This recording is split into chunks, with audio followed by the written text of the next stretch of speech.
at freedomslips.com. And tonight, as my guest, I have Dr. James Wong from China. And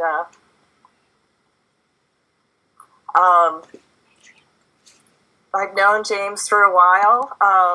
He's one of the most brilliant men I have ever met. We've done a lot, we've written a lot of prayers together, and anybody who's followed my work, you'll see things James and I have done. And he's really, really helped me expand my work. When he agreed to help me work on quantum leaping the world into enlightenment, I sent him one of my first prayers, and he said we needed to actually do like a pre-prayer to get the quantum leap into motion. And I sent it to him, and then God, within 24 hours, he wrote it and sent it back to me, really expanded, and all I could do was, oh my God, who is this man? Nobody could follow behind me and expand on one of my prayers and really, help make it better. He's just brilliant. And then we wrote together the Quantum Leap, the world into the golden age, divine infinity and beyond. And to me, this is my favorite prayer because it takes us into what we're going to become and are becoming and what we're manifesting.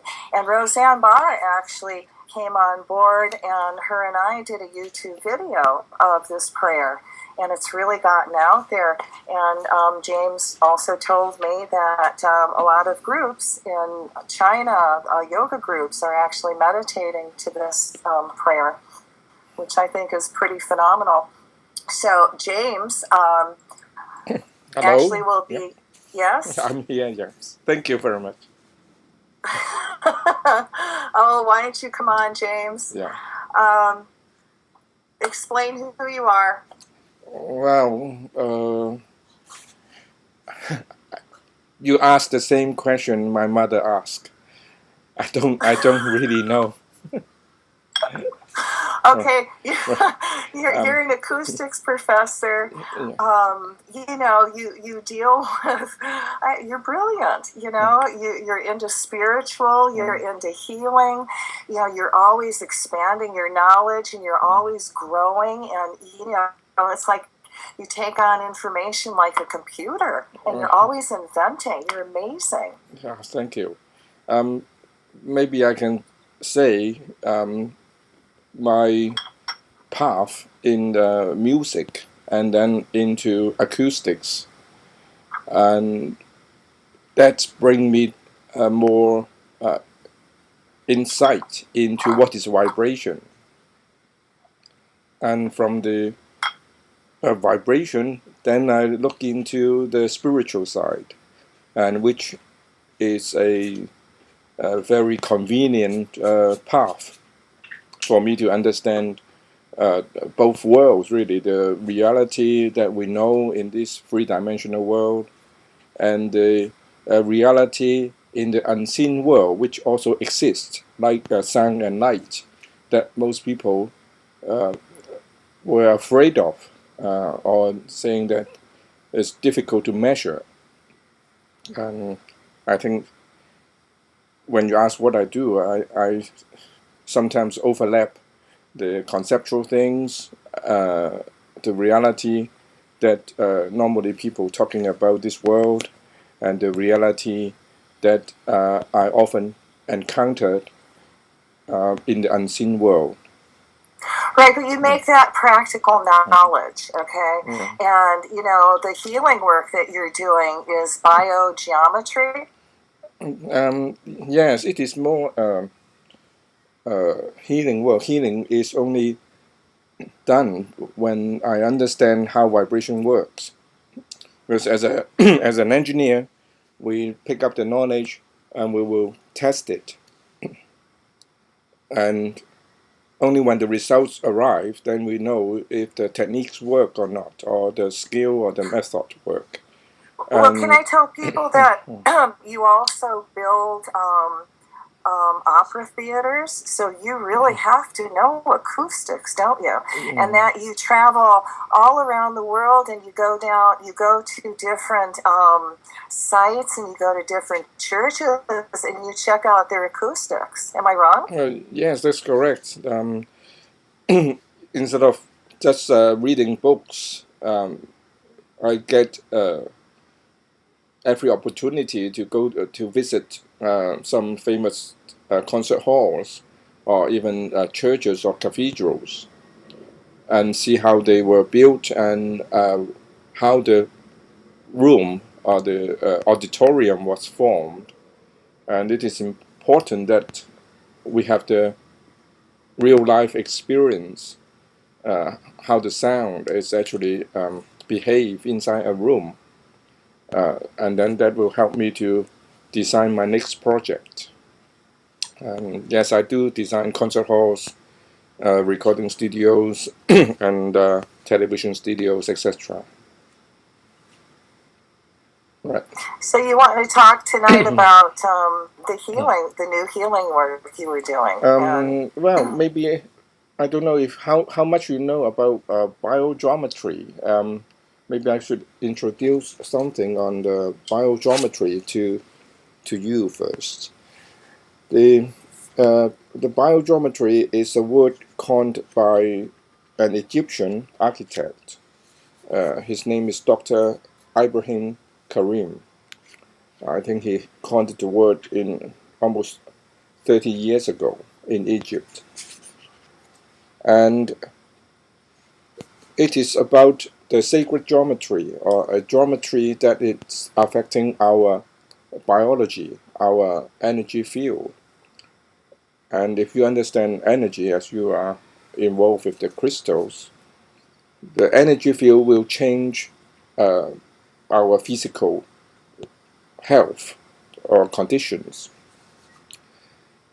And if it is something that Dr. Karim picked up from the research work left by the French researchers. They call it radixia.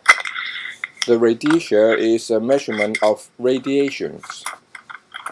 So after the Second World War, the work by the French researchers was stopped. And then it was left and picked up by Dr. Karim. Oops, sorry. Okay. And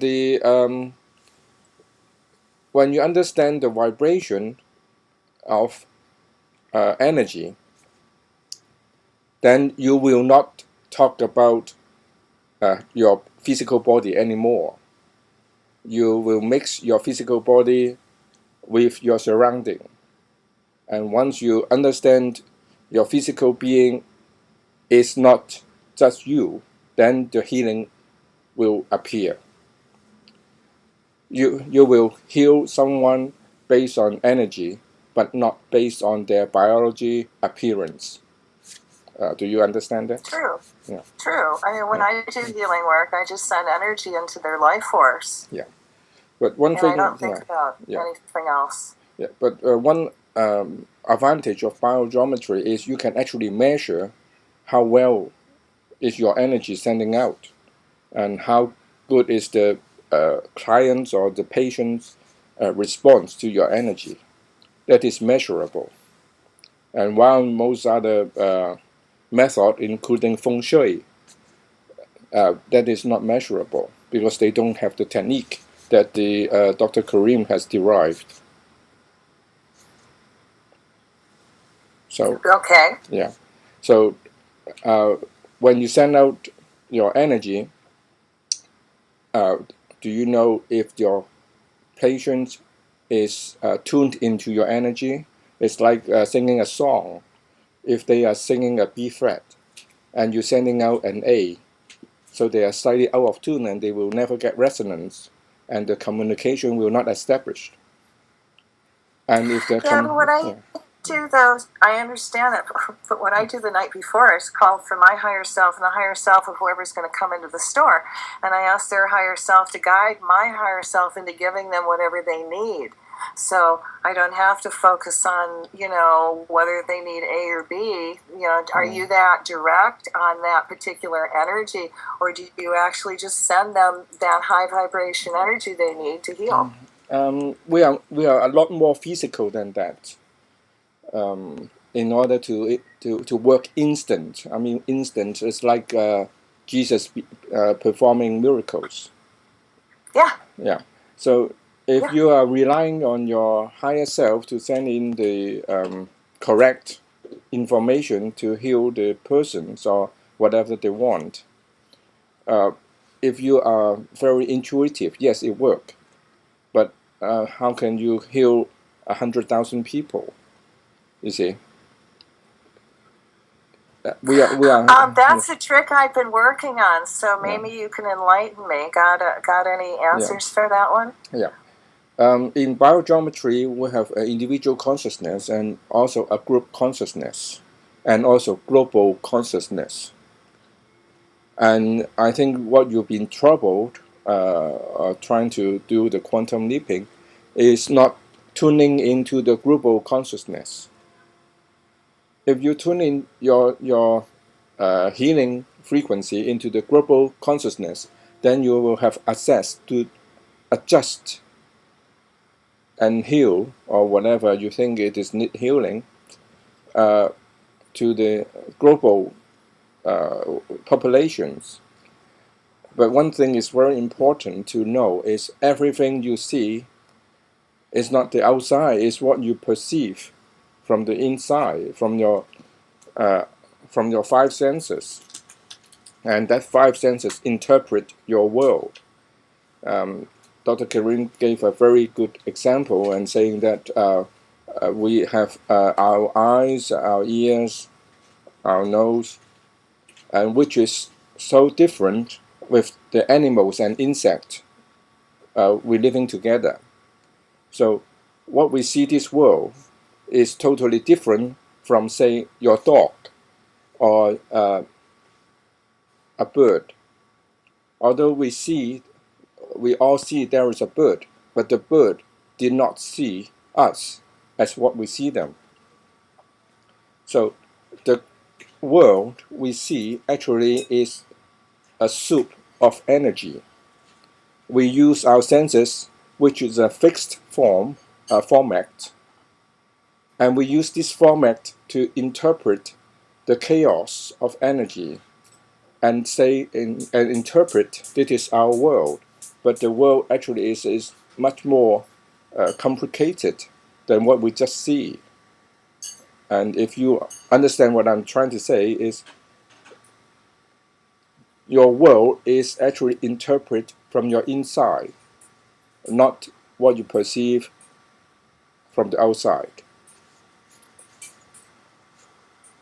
Okay. Yeah. So if you understand, we are dealing with a soup of energy, and we have pre-formatted senses. And why we all human beings see the same? Because we come from the same source. We come from the. My girlfriend and I were talking about this today, and it's even talking about that little voice in your head that everybody listens to, and it really doesn't take you down some good roads. It always tells you negative stuff to do, and who is that little voice? Where does it come from? And I know that there's the government is capable of sending out thoughts and emotions and that kind of stuff, but people have been hearing and reacting to that little voice in their head for a long, long time, and it turns them into somebody totally different. And sometimes, I kind of look at them, and it's like, is anybody home? Because they're listening to that voice in their head. Well, there is many potential sources to bring voice in your head. It may be your own higher self, as you say. It may be your guardians, guardians angel, somebody call it, and maybe your ancestors, and also maybe your good friends from other dimensions. Right. They're all there too. But then there's the dark side. And there's that little voice in the head that just tells you you're no good, you can't be successful, don't bother, don't get out of bed, don't make effort. And you have to discern which are kind of the good guys and the bad guys. What do you do to discern? How do you differentiate a good angel from some maybe tapping into a dark energy field, or getting bad information, or maybe picking up somebody else's thoughts that aren't high? Well, maybe I tell you a little experience I have. In a meditation group, you're talking about 10 or 12 years ago, I forgot the time, that the meditation group suggested we call up our guardians, spiritual guardians, and communicate with them. There was about 10 of us in a circle. And of course, when you meditate and then start to call upon your spiritual guidance, they appear in my mind. And then I started to say, oh, you look so awful. Can you change into something more pretty? And my guidance changed in my mind into a Wonder Woman. So it was like an old man, and then changed the appearance into a Wonder Woman. And I said, oh, you must be joking. Can you change into something else? And then he changed into a rabbit. So, and then I say, well, hold on. If you are my guardian's angel, and if I don't like something, and I ask you to change, and you change into something I do not expect, and obviously, if I can command you to do something, and you are like my Filipino maid, sorry, I don't need any guidance anymore. Please leave me immediately. So from that time on, I will not talk to anyone or any sound or any voice coming into my mind. So Well, I can understand that. yeah. So whatever you created in your mind or whatever you heard in your mind is an advice that you can ignore, or literally you turn away. And I would suggest everyone, if they have a little, how can I say, ego, to turn away all this spiritual guidance at this time, because we saw in the past history, in all the books or recordings, documents, or whatever, there are so many spiritual teachings in our history, in particular for the last, I don't know, 30, 40 years, appeared in the bookshelves or in the records company or whatever. And you can see what is achieved in this 30, 40 years. Not a lot, really. From the Beatles visiting the Indian gurus, and until now, we have so many what you call spiritual teachers around, the Dalai Lama and etc. Is the world getting better? I don't think so. So all these spiritual guardians and teachings really is a reference. You need to really have the decision or the observation power to say, okay, that's good enough, and find your own path, because everyone's path is different, as their karmas are different. True. Yeah. So that's it. I don't listen to my spiritual guidance anymore, and I don't ask for any help from them. I know someone who will ask their spiritual guidance almost every move they do, but I don't. Well, one of the things I do teach people is they need to learn that they do have spiritual teachers and guides that are working with them, and actually how to communicate with them. Yeah. And then then it's down the road whether or not they want to keep that partnership going.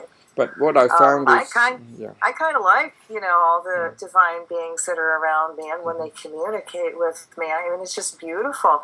I had a friend of mine send me some frequencies, and then I asked him to put together, and then I've been listening to, and one of them has to do with the Christ consciousness frequency. And I was listening to Kenny Rogers, through the years, if you remember that song, and I got this little tickle on my hand, and it was like Spirit was trying to get me to pay attention. And then the thoughts were, well, of course, Spirit, you've been with me throughout all these years. And then all of a sudden I really listened to the song, and you listened to it, and I applied it to the divine, and it's like you've always been there for me, no matter what I've gone through, and we've gone through a lot. And I mean, that song will not ever have the same meaning for me. So, you change, enlightenment is just, when you grow and you get these little bits and pieces, though, of Spirit. I call that little kisses of the divine.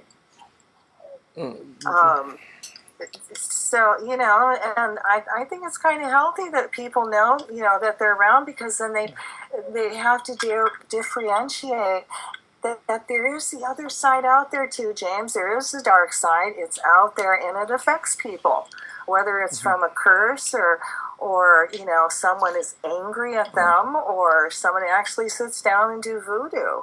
Yes. And it can really mess with you unless you acknowledge it. And then when you acknowledge it, that energy is nothing. Well, if you are I have been continue looking into the spiritual and science, how they link together. And if you know more and apply more the knowledge, how you can do experiments, then spirituality and science actually is one thing. It's not two things. If it is one thing, either it is good or bad, and it will turn into just, from my perspective, it's just vibration. Either it is a good vibration or it is a bad vibration to your physical being, or to your mental bodies, or whatever you termed it. But well, you do a lot of work with pyramids and that, and what how can the pyramid energy affect our bodies? All right. I think we better go back to the shape and form. There is a definite difference between the shape and form, particularly the people designing an architecture or a room. You will form the room by designing the walls, the ceiling, and the floors, and you will not shape a room. That is the difference. And when you form the room, it's like you cannot shape a child. You form the child by giving him the necessities. You educate him, teach him the words, and then you gradually form the child, and instead of you shaping the child. So if you look into that way, in the biogeometry, we're designing the room by shaping it to help your physical and spiritual being in a good vibration side. So you will not have a bad vibration exist in your room or with a object that is against your physical being or against your spiritual being. And that is measurable. And when they say measurable is the most often used instrument they use is biofeedback instruments. Okay, James, we got a break coming up real shortly. Okay. And then we'll have to get back and talk about this. All right. Pick up where we are. Oh, he was joking. Is it? No. But never mind. Are we Oh, on? Still on? okay. We'll just keep going until they disconnect us. Okay, right.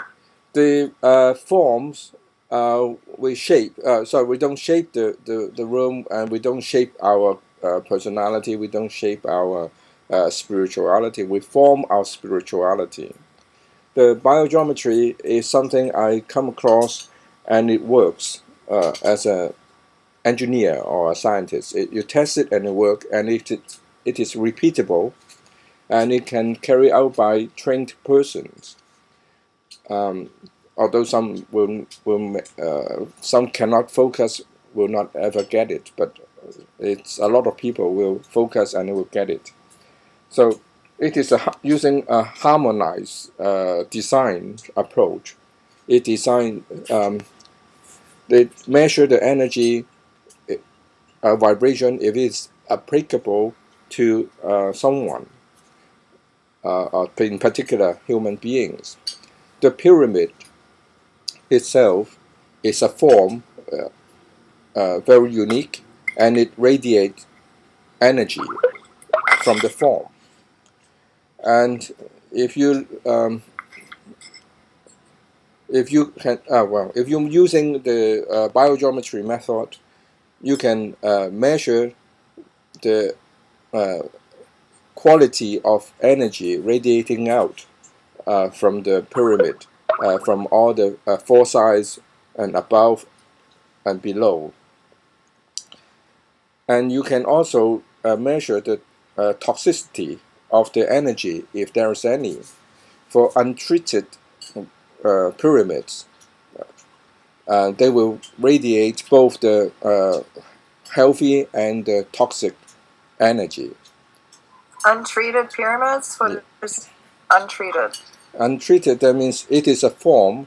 It sends out carrier waves like radio stations. It sends out radiation waves, and it is a form of energy that will affect people. So the Egyptians know this a long, long time ago. So they have even using this energy to protect their tombs. If you enter a tomb, or you started to open up the mummies, the coffins of the mummies, you will be directly radiated this toxic energy, and that is measurable. So the pyramid itself is a geometry, have the good side and the bad side. When you're treating a pyramid, you will put a dent in the center for the four edges, and that will cancel out the toxic energy, and leaving the healthy energy radiating out from the form. Well, do you put a capstone? I know you have one above your bed, right? Yes. A pyramid. Yes. Yes, I've been sleeping inside a pyramid frame bed for 11 years now. The pyramid is a communication device as well. So it radiates energy out, and if you are inside, it will transmit your thought form, like a broadcasting antenna. So at the same time, you are receiving a good energy when you are inside the pyramid, and at the same time, you radiate out your thought form and amplified by the pyramid, and that is also measurable using the biogeometry method. One of the things you've invented a pyramid with the with all the geometrics on it from the Pyramid of Giza, and you took a picture from that, and I have that picture on my wall everywhere, and I believe it raises the energy of wherever it is, and it creates kind of a being inside a pyramid chamber, and it's very protective. Yes, yeah. Then it is a resonance, because in the energetic world, everything is connected, because you don't have the physical boundary anymore. You only have wavelengths and how can I say, like a soup of different densities. And if it is in the same wavelength, then technically we call it resonance.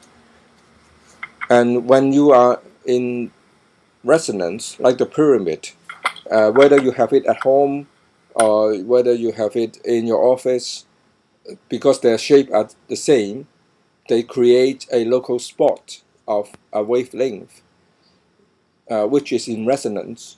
So as soon as you put up the pictures in your room, and it radiates out the geometrical wavelength, so you are in resonance with the one in Giza. So that's how it works. Well, I have it up at my store too. Yeah. I mean, I really think, and of course, and then I have my big 1,000-pound crystal in the very center of it. So, boy, it'd be fun to have you bring your equipment and test and just see, what it does, and take the pictures out, put them back in, and do some frequency work with my big crystal. Okay. Well, maybe we can talk about something about the shapes and colors. They are all vibrations, as you know, and as they are perceived objects from the energy scope, and they have a certain qualities, and that quality is selectable. You can have a color that is matching your own energy pattern, or you can have a shape that is matching your quality patterns. So if you find the method to measure your body's energy, then you can tune yourself into certain patterns, or use certain patterns to emphasize yourself. So that is the tricks of the, or not the trick, that is the applications of the biogeometry that come up from Egypt. Now, we were talking a little bit about, say if somebody had trouble with their eyes, and how would you take that geometry and apply it to healing their eyes? Yeah. Okay. The Dr. Karim has created a large collection of energy flow patterns for our organs. So what he did is he say, if everything is energy, and our organs, for example the eyes, are an instrument to convey energy.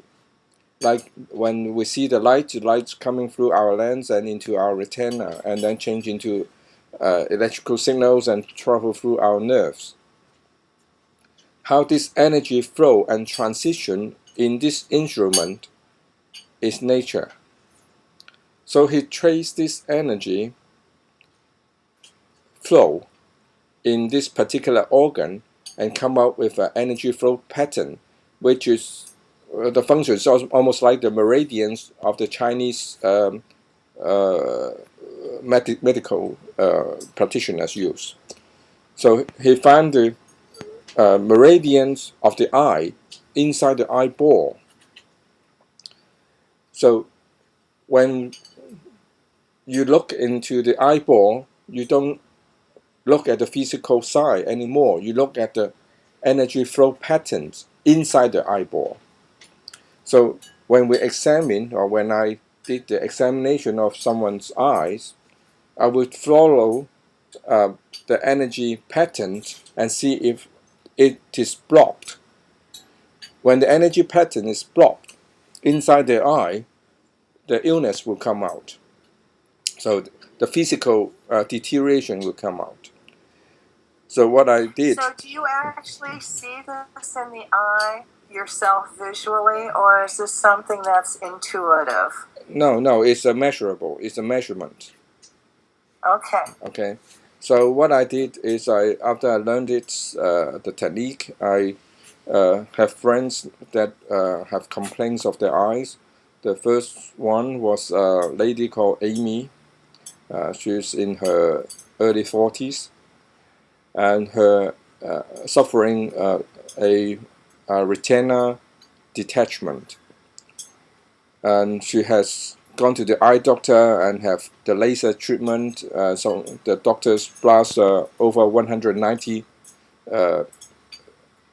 flashes of laser into her eye, try to stabilize the retina, so to stop it, try to stop the detachment. But the damage was permanent, and she was very depressed. And somehow she came into me and said, "Do you want to try this healing method?" And of course, it's no intrusion. We are not touching the patient. We are not giving her any medicines, or we are not firing any lasers into her eyes. So she willing to try it, and we go through and test it, and then we reform the energy pattern in her eye, and within 12 hours, her detachment disappeared, like a miracle. And she went back to the eye doctor, and the eye doctor could not even find the detachment, the hole. Wow, In her that's eye. amazing. Okay. Hey, James, we have a question. Have you ever studied at the Stonehenge? Yeah. I sort of puzzled by the Stonehenge for a while. As you know, I was studying in England for some time. The locals say it was built in several stages. It has a time lapse between the inner circle and the outer circle. And also the stones were laid in a certain coordination about the solstice of the Earth rotations. The orbit of the Earth.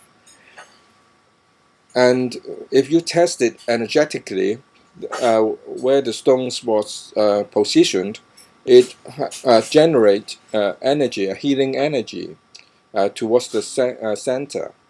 So if someone is sick, and if they put a camp maybe in the center of the stone circle, they have a very good chance to recover. That's how I understand the energy patterns formed in stone circle, the Stonehenge. But now, were you actually given permission to go into the very center of Stonehenge and to measure this energy? Yeah, not necessary, because as you know, the Stonehenge picture will work. If you take a picture of the Stonehenge and hang it on your wall or put it on the floor, the energy pattern radiating from the Stonehenge will re-establish in your room. So as long as you know how to use it, then you will get the same benefits, because you will get the same vibration pattern in your room. Well, again, then you're creating a Stonehenge chamber. Yes, in your room. Yes. Yeah. So that would be kind of cool. You know, I mean, you have a Stonehenge chamber in one bedroom, and then you can have your pyramids in another. Gosh, you can really do some really fun things with your house. Yes, that is the most important teaching also from Dr. Karim, is the law of similars. Have you heard about the Tongren therapy by Dr. Tom Tam from America? Dr. Tam came from China, and he started to use a door, D-O-L-L, door, a rubber door. And he put acupuncture needles into the door to heal his patients. And then the California people doesn't like the way he did it because it looked like a voodoo. So he changed the acupuncture needles into a magnetic hammer, and the effect is the same. He used the magnetic hammer and hammer the meridians and the acupuncture points on the door, and the patient get healed. And I understand he healed 100% recovery for leukemia patients. So if you have a leukemia and you find Dr. Tam, or you learned the technique yourself, and you will recover from leukemia using this magnetic hammer and rubber door technique.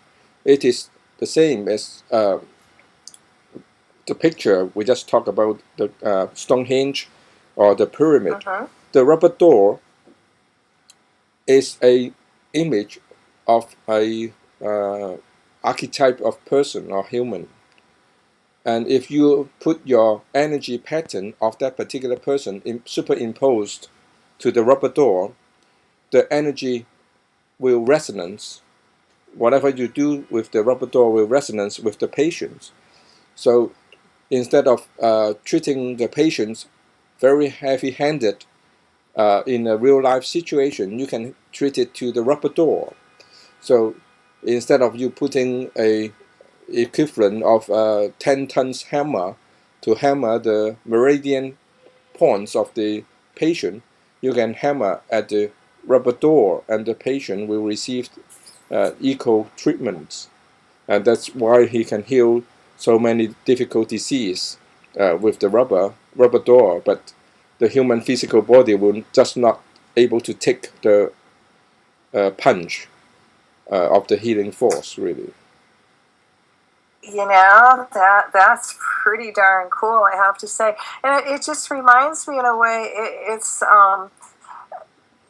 like long distance healing in a way. That's right, yes. You know, but the person doesn't have yeah. to be in front of you. Yeah. And there's been times I myself have asked people to step in and be what I call a proxy, where they can stand in for that person because that person isn't there, and go through and help that person go through the healing. Yeah, that's right. As soon as the practitioner engage his frequency into the patient, he can literally do whatever he wants with the patient.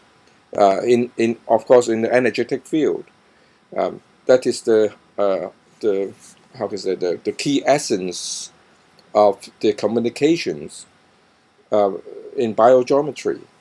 So if you are vibrating in one frequency and the patient is vibrating in another frequency, you are not connected.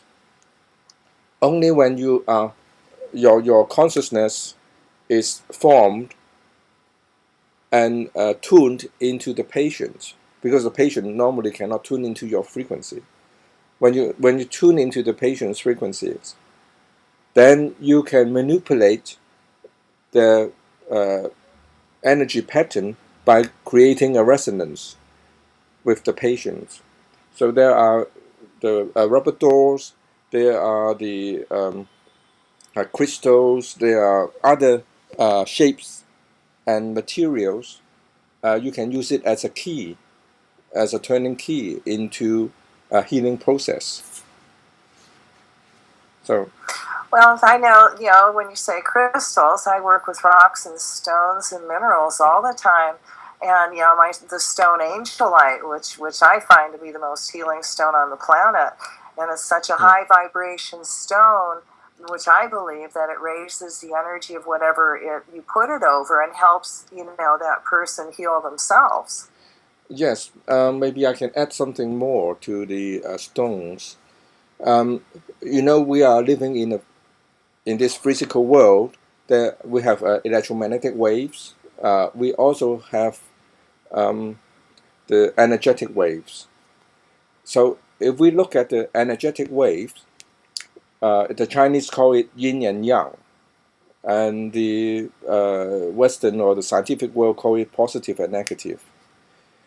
So in every living things we have, including human beings, a tree or a stone or a crystals, it has yin and yang. So when you pick up a stone, not a synthetic stone, a natural stone, or like the crystals, you should realize which side is yin and which side is yang. So which side is positive and which side is negative. So when you treat yourself, patients, when you're using the crystals, you make sure that the positive side is emphasized to the patient's positive energy, and the negative side is emphasizing the patient's negative energy. It's like trying to balance the patient's yin and yang energy. So, well, how do you tell? Okay, so I'm going to tell you. Yeah. With a crystal, Right. and I want to hear Okay.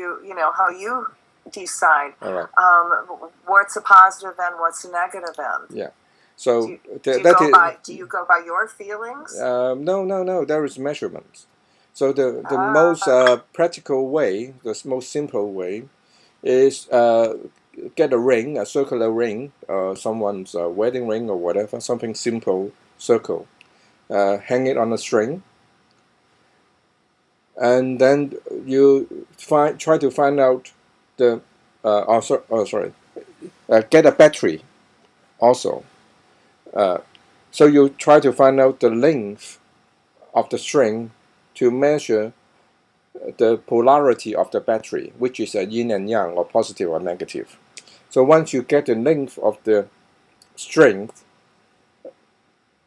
which when it in resonance, it will spin clockwise. Okay, when it is positive, when it is negative, it will spin counterclockwise. So it's like what you call the pendulum. So once you find the length of the string to calibrate the polarity of the battery, so you hold on to the string and you calibrate and then you find your stone polarity.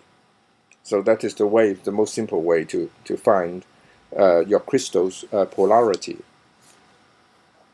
Okay, I'll have to do that with my big 1,000-pounder and see what it does. Yes, see if it is upside down or not. Yeah, yeah. Okie dokie. Okay. I'd have to go find like about 10 400-pound Hawaiians to move that puppy. Okay.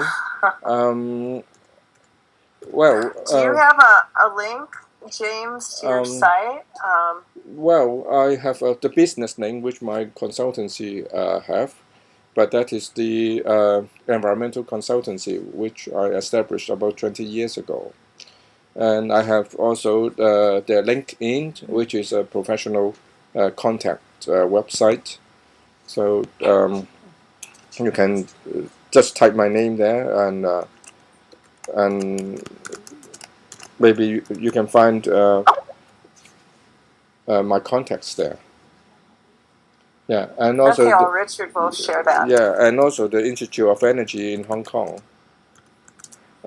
I'm the chairman of the Institute of Energy here in Hong Kong. We do research work in alternative energy and also energy medicines here. Wow, how come you've not ever brought me over with the angelite, James? Yes, I think, yeah. Well, how's that one? We are going into our commercial time. We'll be right back. Okay, all right.